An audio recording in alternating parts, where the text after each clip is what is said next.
नमस्कार प्यारे साथियों, स्वागत है आप सभी मित्रों का स्टडी वेब्स के ऑफिशियल प्लेटफॉर्म पर। कैसे हैं आप सभी लोग? आशा करते हैं आप सभी लोग स्वस्थ होंगे और अपनी तैयारी बढ़िया तरीके से कंटिन्यू कर रहे हो।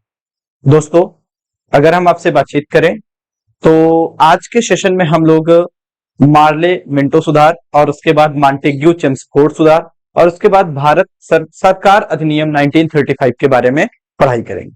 तो चलिए ज्यादा समय न लेते हुए सबसे पहले आज का सेशन हम शुरू करते हैं। भारत परिषद अधिनियम 1909 के बारे में पढ़ते हैं। भारत परिषद अधिनियम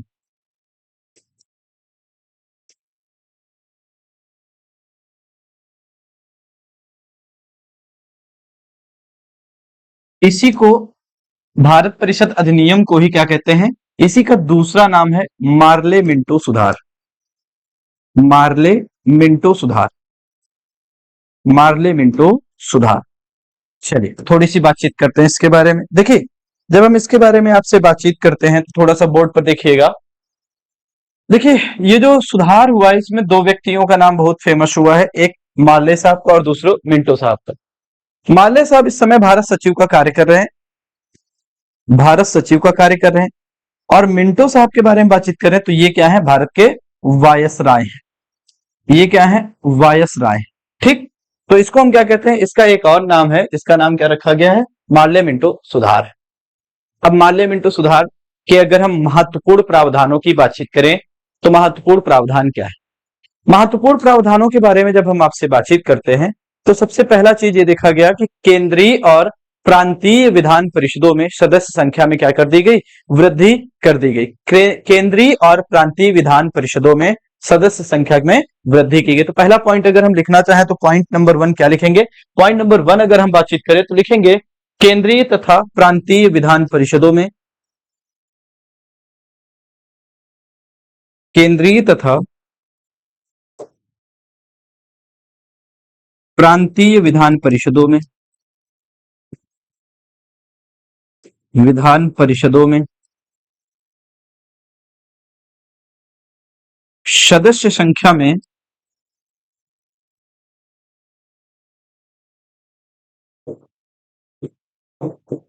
सदस्य संख्या में वृद्धि की गई, की गई। अगर हम इसके अंतर्गत बातचीत करें तो प्रोविजन के बारे में बातचीत करें तो आप देखोगे जो केंद्रीय मंत्रिपरिषद थी, यानी कि अगर हम आपसे बातचीत करें जो केंद्रीय विधान परिषद थी उसमें सदस्यों की संख्या 16 से लेकर 60 तक की गई। केंद्रीय विधान परिषद में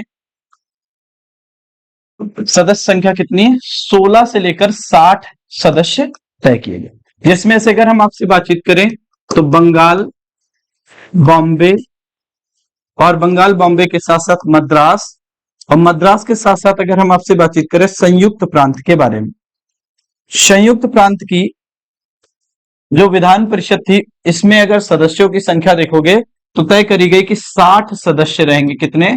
60 मेंबर्स इसमें रहेंगे, 60 सदस्य रहेंगे।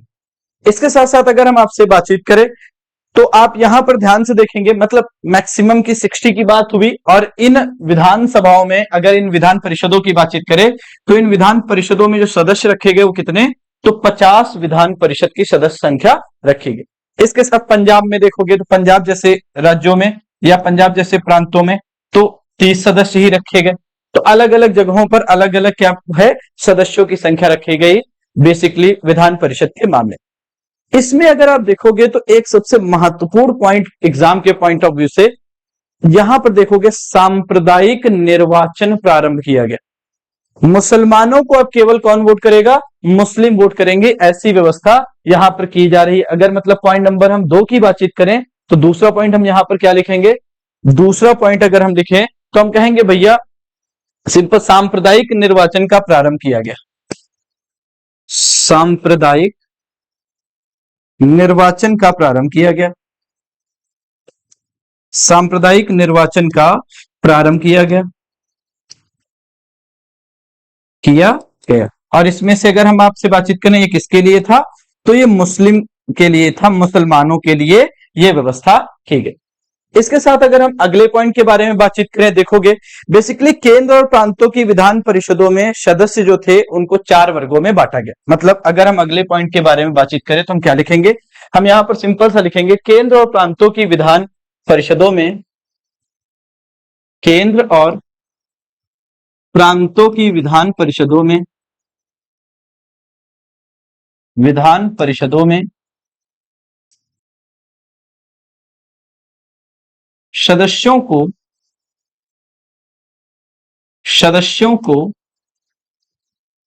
4 वर्गों में बांटा गया। ये 4 वर्ग क्या क्या थे जरा देखते हैं। सबसे पहले वर्ग की बातचीत करें, पदेन सदस्य होते थे। पहला कौन है, पदेन सदस्य। दूसरे के बारे में अगर हम आपसे बातचीत करें, दूसरा कौन है, मनोनीत सरकारी सदस्य। दूसरा कौन है, मनोनीत सरकारी सदस्य। तीसरे की बातचीत करें, तीसरा कौन है, तो मनोनीत गैर सरकारी सदस्य, गैर सरकारी सदस्य। और अगर हम चौथे की बातचीत करें तो चौथे कौन थे, तो चौथों में अगर हम देखेंगे तो बेसिकली जो प्रांत थे, प्रांतों के जो निर्वाचित व्यक्ति होते थे, निर्वाचित सदस्य। मतलब अगर हम भाषा में कहें तो निर्वाचित सदस्य टर्म का इस्तेमाल करेंगे। यहां पर कौन होगा, निर्वाचित सदस्य। अब यहां पर थोड़ी सी समझने वाली बात है, अगर आप बोर्ड पर ध्यान से देखोगे तो समझ में आ जाएगा।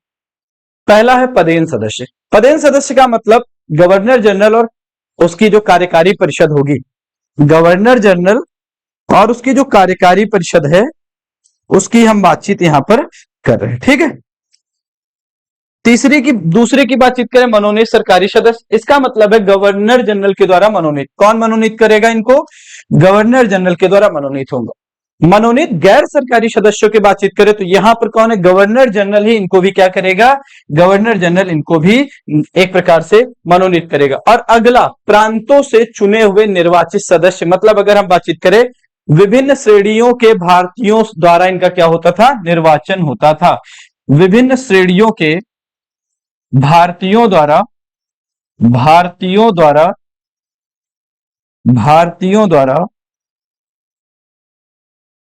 इनका निर्वाचन। अब यहीं पर थोड़ा सा समझिएगा। बेसिकली आप देखोगे आज आपको राइट टू वोट है। 18 वर्ष से अधिक उम्र के जितने भी भारतीय होंगे उन सबको राइट टू वोट की व्यवस्था की गई है। मतलब अगर हम बातचीत करें वोट के अधिकार की, लेकिन ऐसा हमेशा से नहीं था।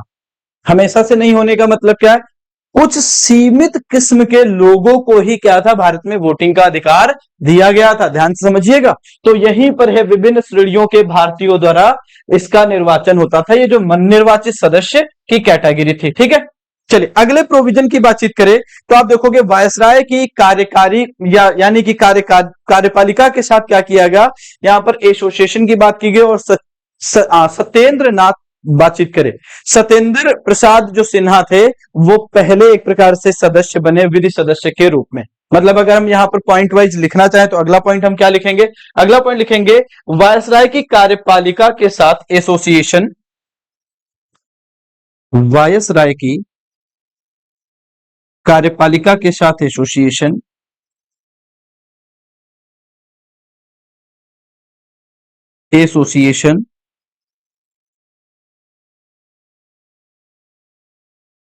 तथा सत्येंद्र प्रसाद सिन्हा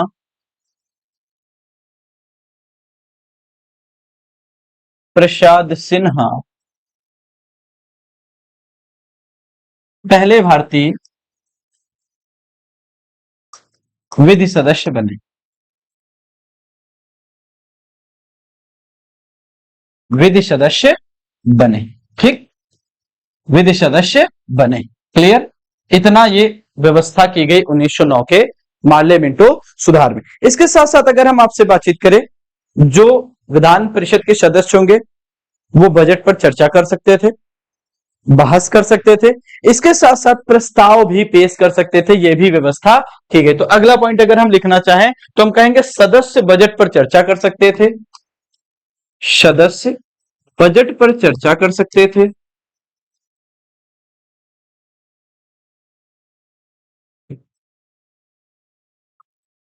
थे, प्रस्ताव पेश कर सकते थे,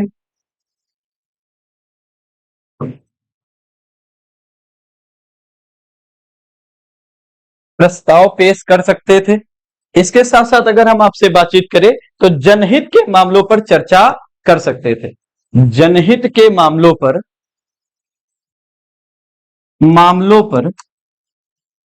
चर्चा कर सकते थे।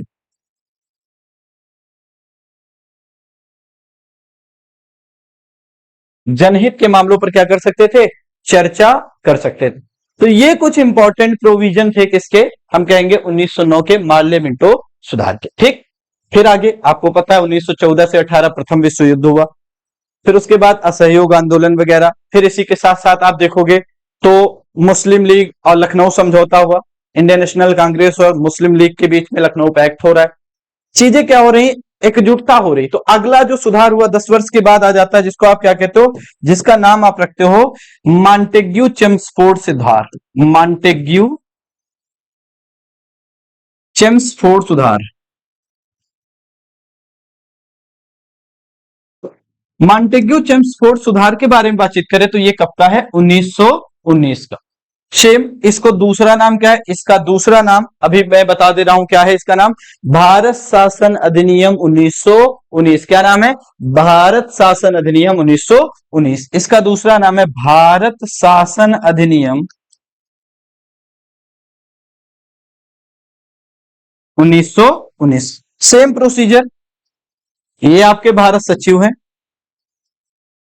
मॉन्टेग्यू साहब कौन है, भारत सचिव हैं, और चेम्सफोर्ड साहब क्या हैं, ये आपके वायसराय हैं, वायसराय है। ठीक है, सुधारों के रूप में लाया जा रहा है। अब इसके अगर हम कुछ प्रोविजंस के बारे में बातचीत करें तो प्रोविजन नंबर फर्स्ट देखिएगा, प्रोविजन क्या है, प्रांतों को अधिक स्वायत्तता दी गई।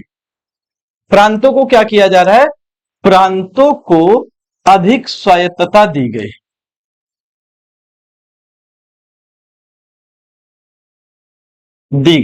और इसके साथ साथ आप देखोगे प्रांतों में द्वैत प्रणाली, द्वैत शासन प्रणाली की भी बात की गई। इसके साथ साथ आप क्या देखोगे, द्वैत प्रणाली, द्वैत शासन प्रणाली की बातचीत यहां पर की जा रही है कि प्रांतों में अब क्या होगा, द्वैत शासन प्रणाली। इसका मतलब क्या है, इसका मतलब समझिएगा, जो प्रांतों को बातचीत करें तो आप इसमें से जो विषय होंगे उनको दो हिस्सों में बांटा गया, एक हस्तांतरित विषय होंगे, एक क्या होंगे, हस्तांतरित विषय होंगे, और दूसरा क्या होगा, दूसरे की बातचीत करें तो हम कहेंगे भैया सिंपल से आरक्षित विषय। दूसरा क्या होगा, दूसरा होगा आपका आरक्षित विषय, आरक्षित विषय। सिंपल सी बात समझिएगा, भारतीयों को हस्तांतरित विषय दिए गए, मतलब जैसे क्या क्या दिया गया, शिक्षा दे दिया गया, शिक्षा के साथ साथ बातचीत करें स्वास्थ्य दे दिया गया कि आप इस पर बातचीत कर सकते हो। इसके साथ साथ तीसरे की बातचीत करें, आप देखोगे स्थानीय स्वशासन दे दिया गया, स्थानीय स्वशासन दे दिया गया। कृषि जैसे मामले क्या किए गए, कृषि आदि जैसे मामले ये बेसिकली क्या किए गए, हस्तांतरित विषय में रखे गए। लेकिन जब आरक्षित विषय की बातचीत करें तो आरक्षित विषय में कौन कौन आएगा, तो आरक्षित विषय में कहेंगे जैसे वित्त की व्यवस्था है, कानून का प्रवर्तन करना है, कानून का प्रवर्तन करना है, कानून का प्रवर्तन करना है। ठीक है, इसके साथ साथ अगर हम और आपसे बातचीत करें और क्या विषय रखा गया, तो आप यहीं पर देखोगे भूमि राजस्व आदि जो मुद्दे थे ये किसको दे दिए गए, ये आपको बेसिकली आरक्षित विषय की कैटेगरी में, आरक्षित विषय में रखे गए। ये आदि ईटीसी ये विषय किसमें, तो आप देखोगे कहां पर रखे गए, तो हम सिंपल सी भाषा में कहेंगे आरक्षित विषय की कैटेगरी में रखे गए थे। इसके साथ साथ अगर हम अगली बातचीत करें, अगला हम क्या देखेंगे, अगला देखोगे ये जो आपका सांप्रदायिक निर्वाचन है जो 1909 में मुसलमानों के लिए केवल किया जा रहा है, इसका विस्तार करने का काम किया जा रहा है। इसको क्या किया जा रहा है, अब यहां पर देखोगे आगे चलकर विस्तारित करने का कार्य किया जा रहा है। विस्तारित, विस्तारित का क्या मतलब है? देखोगे यहां पर जैसे क्या हो रहा है, सिखों के लिए भी, इसके साथ साथ देखोगे एंग्लो इंडियन के लिए, यूरोपियों के लिए क्या किया जा रहा है? पृथक निर्वाचन क्षेत्र की व्यवस्था की जा रही है। मतलब अगला पॉइंट अगर हम कहें तो पृथक निर्वाचन क्षेत्र मुसलमानों के लिए अलग ही हो गया था। अब इसमें कौन कौन? सिखों को लाया गया, इसके साथ साथ किसको लाया गया? आंग्ल इंडियन को लाया गया, आंग्ल इंडियन को लाया गया। इसके साथ साथ अगर हम आपसे बातचीत करें यूरोपियों को भी क्या किया गया? यूरोपीय, इनको भी इसी कैटेगरी में लाया गया।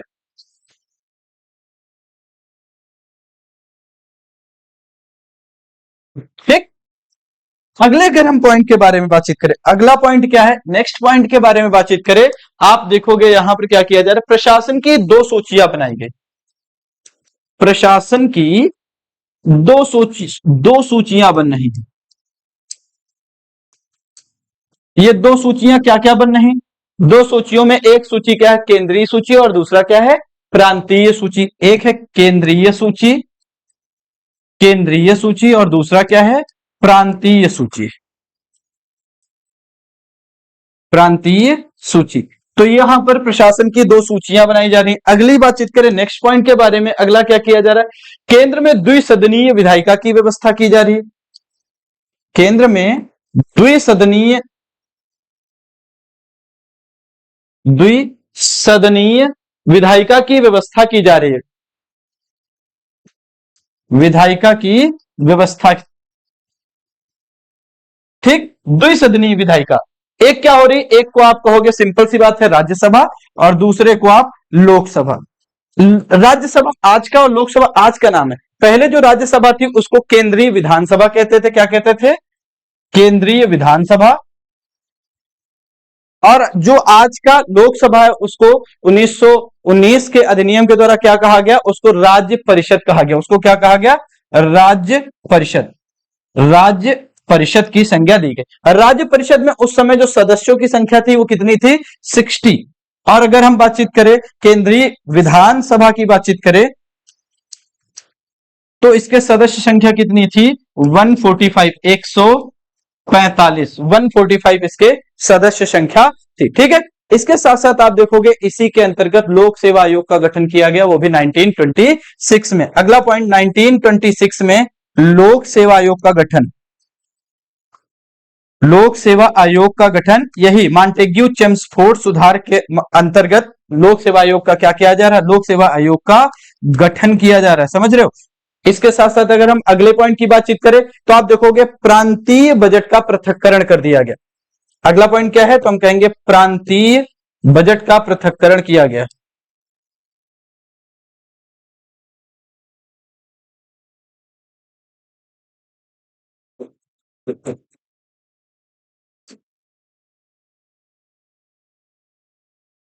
अब प्रांतीय बजट का पृथक्करण का मतलब दो बजट होंगे।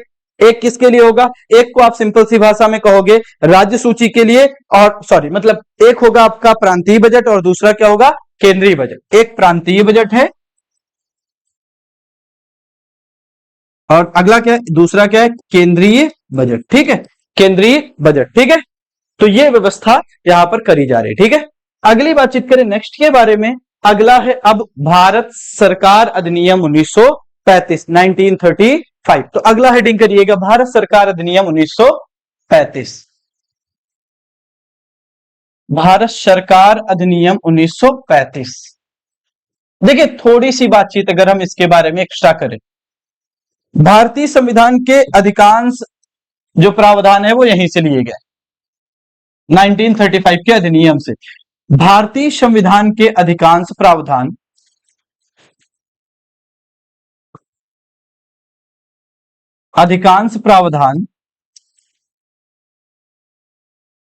ये डायरेक्ट क्वेश्चन है कि भारतीय संविधान के अधिकांश प्रावधान किस अधिनियम से लिए गए हैं? तो आप कहोगे 1935 के भारत सरकार अधिनियम से लिए गए। इसको आपको ध्यान देना है, इसको बिल्कुल आपको ध्यान रखना है, भूलना नहीं है। ठीक है, इसके साथ साथ बातचीत करें, आप देखोगे अखिल भारतीय संघ की स्थापना की गई। पहला प्रावधान, अखिल भारतीय संघ की स्थापना की गई। अखिल भारतीय संघ की स्थापना की गई। अब इसमें क्या था, इसमें 3 विषय बांटे गए। एक संघ सूची था जैसे आज है, दूसरा राज्य सूची था, और तीसरा क्या था, तीसरा आप कहोगे तो समवर्ती सूची। तीसरा क्या था, समवर्ती सूची। अब यहीं पर थोड़ी सी बातचीत करें, संघ सूची में कितने विषय थे, तो 59 विषय को रखा गया संघ सूची में। राज्य सूची में कितने विषय थे, 54 विषय को रखा गया था राज्य सूची में। और समवर्ती सूची में कितने विषय थे, तो 36 सब्जेक्ट्स को समवर्ती सूची की कैटेगरी में रखा गया था। ये प्रोविजन नंबर 1। ठीक, दूसरे प्रोविजन की बातचीत करें, प्रांतों में द्वैत प्रणाली समाप्त कर दी गई। प्रांतों में द्वैत शासन प्रणाली समाप्त कर दी गई। और इसको कहां शुरू किया गया, इसको केंद्र में शुरू किया गया। इसे केंद्र में शुरू किया गया, केंद्र में शुरू किया गया। इसको कहां शुरू किया गया, केंद्र में शुरू किया गया। अगली बातचीत करें, सर्वप्रथम संघीय शासन की नींव जो है वो आपको कहां से देखने को मिलती है, भारत सरकार अधिनियम 1935 से ही संघ शासन की नींव देखने को मिलती, 1935 के अधिनियम से ही देखने को मिलती। इस अधिनियम में प्रावधान किया गया कि जो अवशिष्ट शक्तियां होंगी वो किसके पास रहेंगी, तो कहा गया अवशिष्ट शक्तियां केंद्र के पास रहेंगी। किसके पास रहेंगी, तो अवशिष्ट शक्तियां किसके पास रहेंगी, तो हम कहेंगे अवशिष्ट शक्तियां बेसिकली किसके पास रहेंगे, तो हम कहेंगे वायसराय के पास रहेंगी। आप इसको वायसराय के पास कह सकते हो कि वायसराय साहब अवशिष्ट शक्तियों का संचालन करेंगे। जो भी संघ सूची, राज्य सूची और समवर्ती सूची के विषय में नहीं आएगा उस पर सारा डिसीजन कौन लेगा, वायसराय साहब लेंगे। ठीक, अगले प्रोविजन के बारे में अगर हम आपसे बातचीत करें, नेक्स्ट प्रोविजन के बारे में, अगला प्रोविजन यह है भैया, आप देखोगे मताधिकार का विस्तार किया गया। मताधिकार का क्या किया जा रहा है, मताधिकार का विस्तार किया जा रहा है। और इसमें 1935 के भारत सरकार अधिनियम में यह व्यवस्था की गई कि भारत की कुल जनता की 10%, मतलब 10% जनता को वोट का अधिकार दिया गया। वोट का अधिकार दिया गया। सोचिए, आज सबके पास है तो सब इस्तेमाल करना नहीं जानते, सब इस्तेमाल करना नहीं चाहते हैं। और पहले जब नहीं था तो सबको वोटिंग राइट चाहिए था। ठीक है, इसके साथ साथ बातचीत करें, आप देखोगे आरबीआई की स्थापना की गई 1 अप्रैल 1935 को। आरबीआई की स्थापना की गई, इकोनॉमिक्स में हम लोग पढ़ते हैं ना, आरबीआई एक्ट 1934 के द्वारा 1 अप्रैल 1935 को क्या किया गया, 1 अप्रैल 1935 को आरबीआई की स्थापना की गई। इसके साथ साथ बातचीत करें तो प्रांतीय लोक सेवा आयोग और संयुक्त लोक सेवा आयोग का गठन किया गया। संयुक्त लोक सेवा आयोग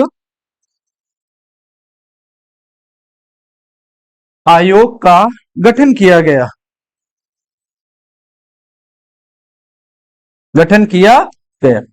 तो प्रांतीय लोक सेवा आयोग, स्टेट पब्लिक सर्विस कमीशन और उसके साथ साथ ज्वाइंट संयुक्त सेवा आयोग का क्या किया जा रहा है, गठन किया जा रहा है। ठीक है, आप देखोगे 1937 में संघीय न्यायालय की स्थापना की जा रही। 1937 में इसी अधिनियम के द्वारा संघीय न्यायालय की स्थापना की जा रही है। संघीय न्यायालय की स्थापना की जा रही है। ठीक है, इसके साथ साथ अगर हम अगले पॉइंट के बारे में बातचीत करें तो आप देखोगे 1937 में वर्मा को भारत से अलग कर दिया गया।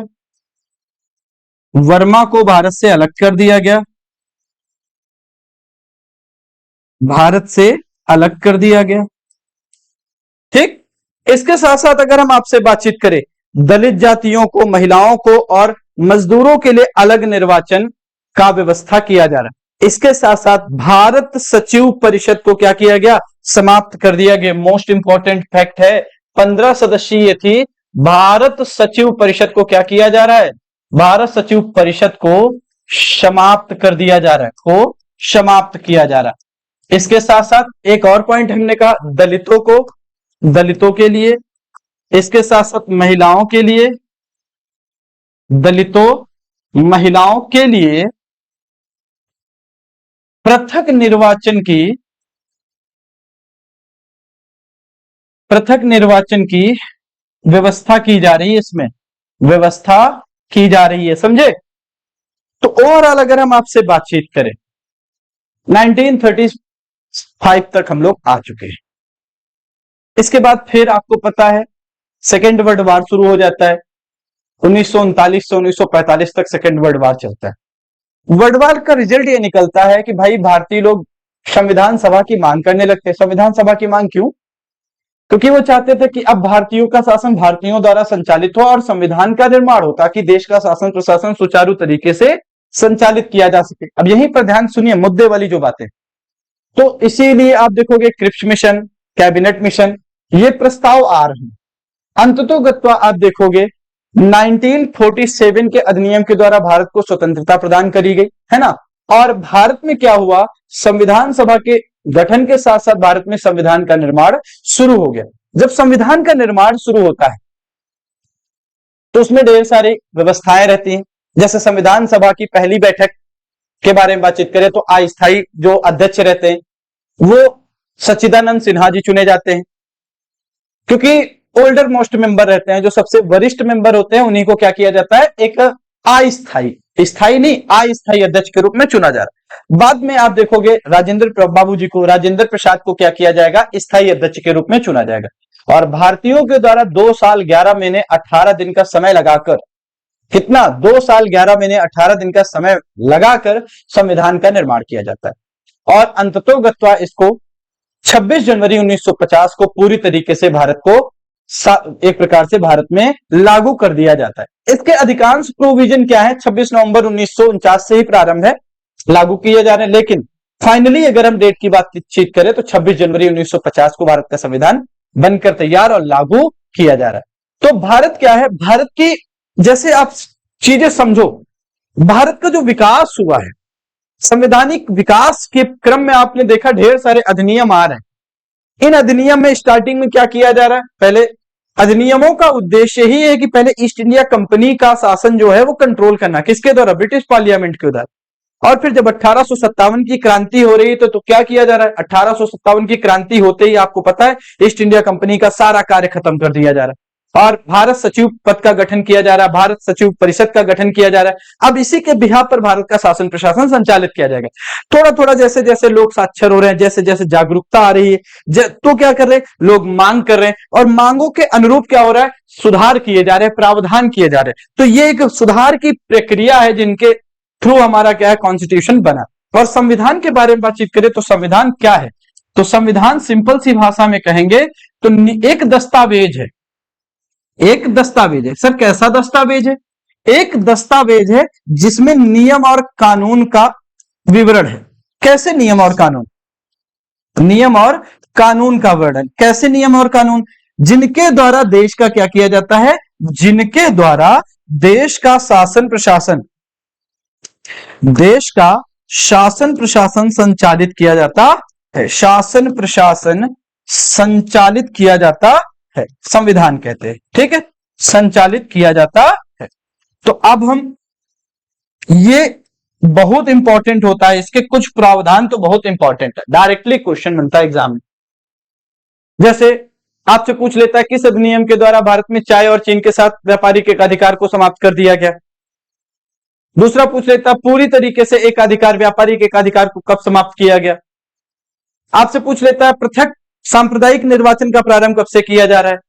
आपसे पूछ लेता है राज्यों में जो द्वैत प्रणाली, द्वैत शासन प्रणाली का प्रारंभ कब से किया जा रहा है। केंद्र में द्वैत शासन प्रणाली का प्रारंभ कब से किया जा रहा है। सुप्रीम कोर्ट की या उच्चतम न्यायालय की स्थापना कब की जा रही। 1773 में जो उच्चतम न्यायालय की स्थापना कलकत्ता में की जा रही, उसका मुख्य न्यायाधीश कौन था। कार्यकारी परिषद की स्थापना, कार्यकारी परिषद में कितने सदस्य थे। मतलब क्वेश्चन का नेचर अलग अलग। तो हमको क्या करना, हमने सारे पॉइंट इसमें कवर कर लिए। अब आपका काम है सेशन को देखना, लाइक करना, शेयर करना, सब्सक्राइब करना। और आपको पता है कि भाई हमारे टेलीग्राम चैनल से अगर आप जुड़ना चाहते हो तो GK GS by Sudhanshu sir, Sudhanshu sir. ये आपका क्या है, ये आपका टेलीग्राम चैनल है। इस टेलीग्राम चैनल पर आप हमसे जुड़ सकते हो, जहां पर ये क्लास का लिंक जो होता है वो शेयर कर दिया जाता है और क्लास की पीडीएफ भी। तो आज के सेशन को यहीं पर रोकते हैं, मिलते हैं नेक्स्ट सेशन में। धन्यवाद, थैंक यू, नमस्कार सबको।